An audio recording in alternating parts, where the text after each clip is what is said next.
Hello, my name is Apple of Doom, and welcome to another Geometry Dash building video. I hope my microphone is okay, because I'm giving it a lot of abuse and I don't want it to die. It is fragile. In the last episode, because this is about making a level for the Random Gauntlet, I added in several different pieces of gameplay to create 625 unique levels in one. But in today's video, I made a full-blown cutscene, and I'm going to share everything with you in today's progress update. So, if you end up liking the video, don't forget to like, subscribe, and leave a comment down below letting me know if you're liking the level so far, things you want to see in it, things you want to change, anything like that. It really helps me out. So let's get going.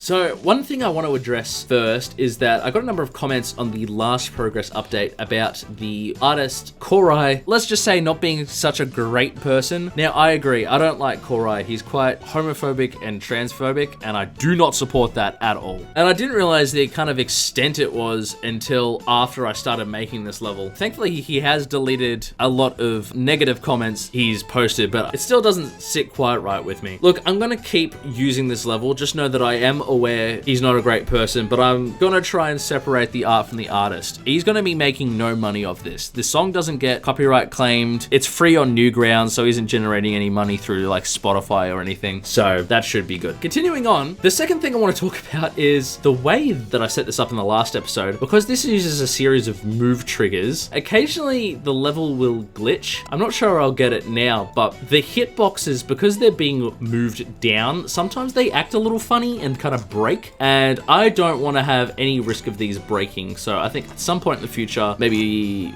later next week or something, I'll put these all just kind of on top of each other and have them just toggled on, which is alright because it means I don't need to, move down every single one. I just need a set of toggle triggers, which might help reduce a little bit of lag here and there. But other than that, I haven't changed anything in this section. What I have done is created a full-blown cutscene. I think I cooked. So, let me show you exactly how this works.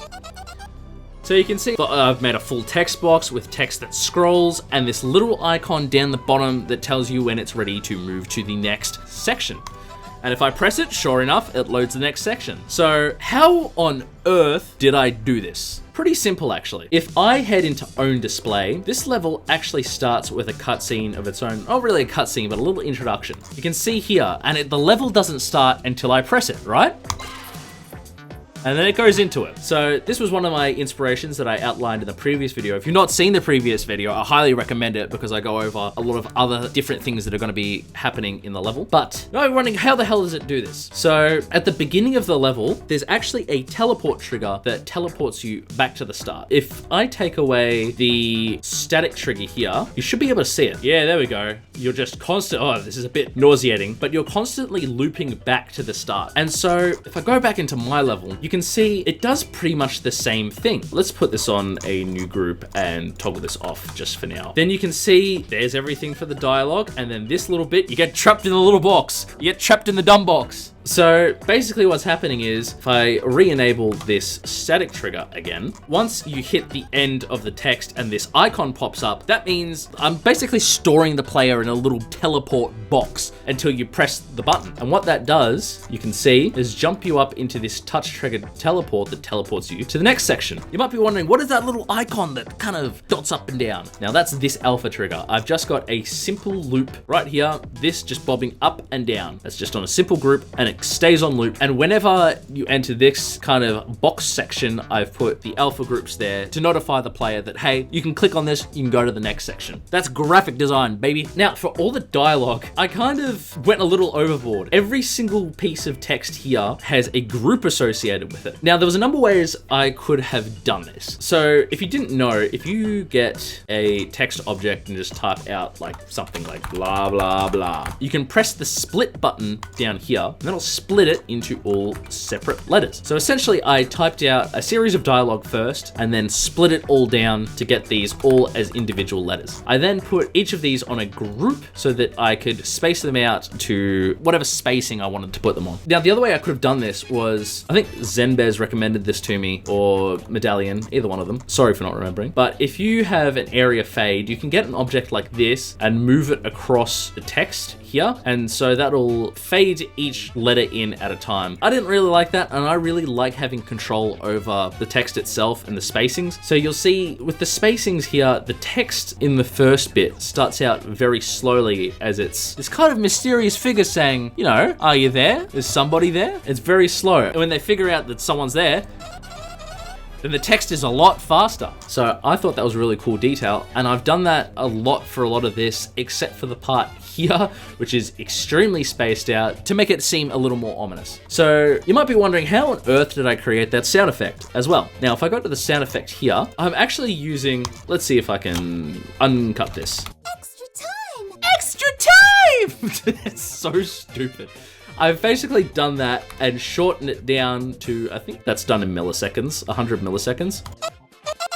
So it's really short. And the other thing I did was have the pitch as +or-2. So that creates a bit of randomness in the text. And you see this a lot in a lot of RPG games. Think, for example, Deltarune. Deltarune has pretty much the same thing where it's a sample like, I mean, that's like Sans' kind of sound, but you get my idea. So I've got that for most of the things here. I did a couple of tricks to help, I don't know, bring it more alive. For example, on the end, whenever there's question marks, which are here and here, these two are both question marks being loaded in, I've set the pitch a little higher, because when you ask a question like, hey, how are you going? Your voice goes, ah, at the end.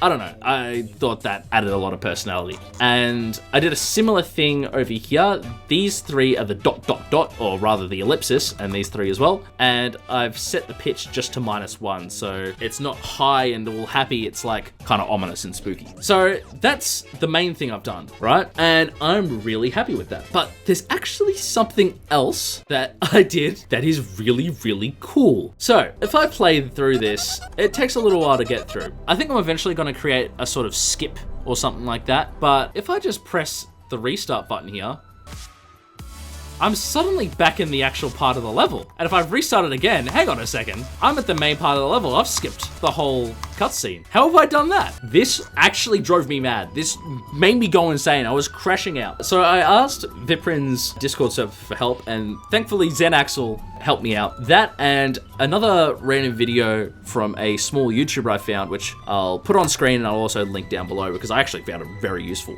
If I go to Final Orbit by Blee and others, you'll notice that there's a cutscene at the start. If you hold it down, the level kills you, and then you're starting back here. And if I restart it again, oh look, you're starting back here. So through both this level, through Zen, and through that other smaller YouTuber, I'm sorry I forget the name of them for now, I figured out how this actually does it. Final Orbit does it in a bit of an interesting way, where it uses the instant count trigger. And what it does is basically when you hold down, it increases a value. And once that value reaches more than 1, it'll activate everything, including this hidden little teleport trigger in here that sends you to the correct part of the level all the way like over here somewhere. Now, that might seem a little confusing, and I found it very confusing. So I just used the pickup and item comp triggers. So with the pickup trigger, I have an item with an ID of 1 and a count of 1. So every time you start the level, item ID starts with a count of 1. Now, what I have is the item compare trigger, which I didn't know this was a thing until I started doing this, where I've got an ID being the attempts. So this ID 1 is your attempt counter, and ID 2 this is the number from our pickup trigger here. And so you can see it's item 1. And so what I've set it to is if your attempt count is more than item 1, then you activate group 274. And what do I have on 274? This teleport trigger that teleports you all the way to the original start of the level, which was here. And I set this back in last week's video. So I hope you caught all that because it was a little confusing. But basically, if you're on attempt count number 1, you'll play through the entire cutscene as per normal. But if you're on an attempt that's higher than the number 1, then it'll automatically teleport you here. And I've done a number of things to help fix that as well. So you'll see I've got the song trigger here, which is on load prep. Right, so if I go all the way to here, this is a feature of the song trigger where you can prepare a song, set it to the original start of the song that I had in the previous episode, which was at this millisecond count. And so because that's loaded in the memory, I've also set it to channel number 1. So when you reach this point here, it'll activate this trigger, which will load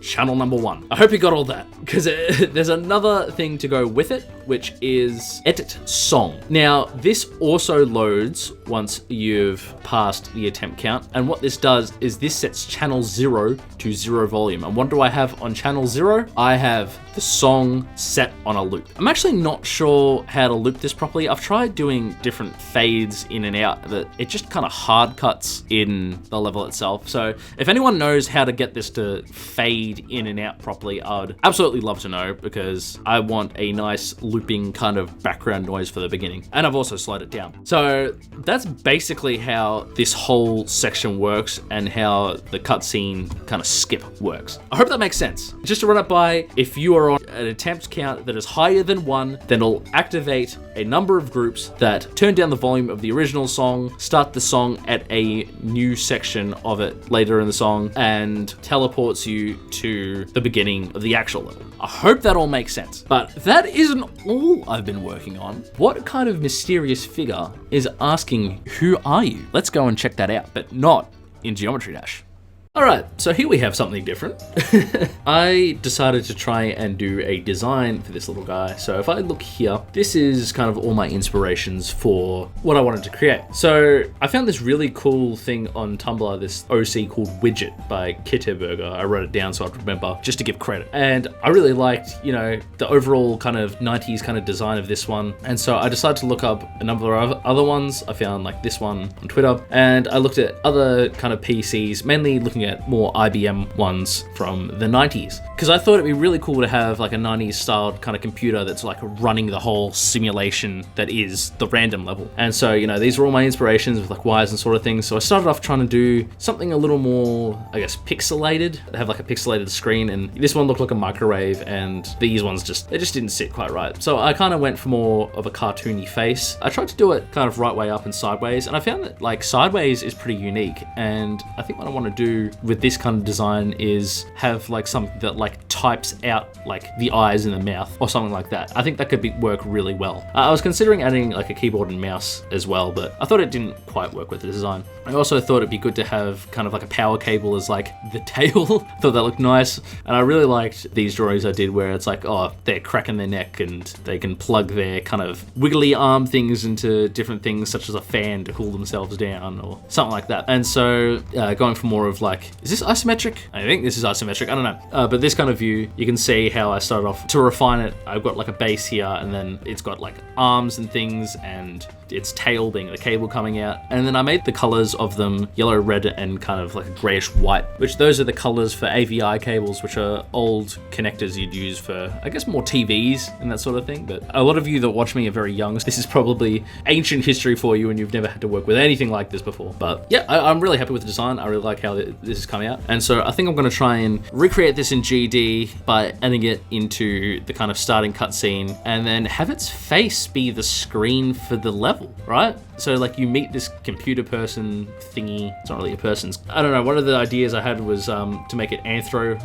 like Tanner from Deltarune. And I thought, nah, I'd rather just have like a straight up sentient computer. I think that's a lot cooler. I think it's pretty unique, and I'm really happy with how it's turned out. So probably not gonna have time to add it in fully this week, but I can add in a couple of things related to it into the level, and then probably call it there, because I've got a very busy weekend and busy next week. So I don't know how well I'm gonna do on progress after that, but we'll see. I'll get this added in. Alright, so now that I've done that, I kind of just made a little, I guess I could say, little version of it where it types out its face. I thought it'd be really cute or something. And I got it to blink as well and have the kind of screen kind of shaking. Now, I want to fully animate this, but that's going to take a lot of time, so I'm probably going to do that in a later video. And also, I didn't really expand out the actual gameplay this episode, so maybe next episode I'll expand out some gameplay or something and then come back to this later. But this is essentially what I want to do. And then maybe I'll have this guy kind of assemble his body properly and do all that sort of thing. But I don't know, I got a rough animation in mind. Maybe I'll roughly animate it in something and see how that goes. For now, I think this is pretty good. The only other thing I did was I decided to add this kind of black border around it. I don't know why it's being really weird with when it appears. What the hell? This will be like showing you're going into the screen of the little computer dude. I think that's cool. So if I play it and then use my skip here, you can see what it looks like. And I don't think it obscures gameplay that much. I zoomed it out like a little bit more. Maybe some parts will need to have some, I don't know, custom camera movements or something. Maybe I can go in and change the camera, add an edge trigger to make sure it doesn't go too far over. What the hell? But other than that, I think that should be good. Kind of had limited time this week, so wish I could do a lot more with it, but that is going to be it for now. Oh shoot, I realized I've recorded most of the video and I forgot to say a couple of things. So how on earth do you make this stick to the camera? Basically, I've got this guide here, which is on group 405, as you can see, and at a zoom of 1.0. So the zoom of this part is actually 0.7, but if you use the UI trigger here, what happens is it automatically zooms this up to the correct size. So I've got the whole thing on group 404 with a target of 405, got it center screen, and that's why it sticks to the screen like that. So this is always present. And I've got it so that the computer I designed has a, oh my god, this is so finicky, has a 4:3 aspect ratio, which is the same as this green border in here, which is why I kind of tried to make it fit that. And so if you look, it's just these kind of elongated pieces. Where is it? It's like this one here. Now, normally you can't warp it out that way. You can only warp it like that. So a nice trick that I learnt in my last build series was if you do this, you warp it and then you select it, then you can warp it out like that. So essentially I got this on a like 45-degree like that, selected that, warp it, selected that, and then stretched it out, and that's how I ended up with those elongated pieces. They break if you rotate them, so just be a little careful, but if you've ever wondered how to do that, that's how you do it. The other thing I absolutely forgot to mention was all these particle triggers. So I put them on a group way out here. I thought it just added a lot to the kind of atmosphere, but it's really, really rough. So I'm definitely going to change it at some point to something else. Not quite sure what yet. I'm thinking maybe this will be like a computer you find floating out in space, and I'll have to put all the animations on like a spawn loop, because you can kind of infinitely hang it in this little teleport box. I need it to be infinite, so you can just like leave the level on and it'll work. But yeah, that's everything, I think. So I hope you enjoyed the video. If you did, don't forget to leave a like, subscribe, leave a comment down below, letting me know what you want to see next, what you want me to see me do. This was a lot of work, and there's a lot more work to do, and it's due in November. I'm very scared. But that's it for this week. I'll see you in the next video, possibly, if I don't die. Goodbye.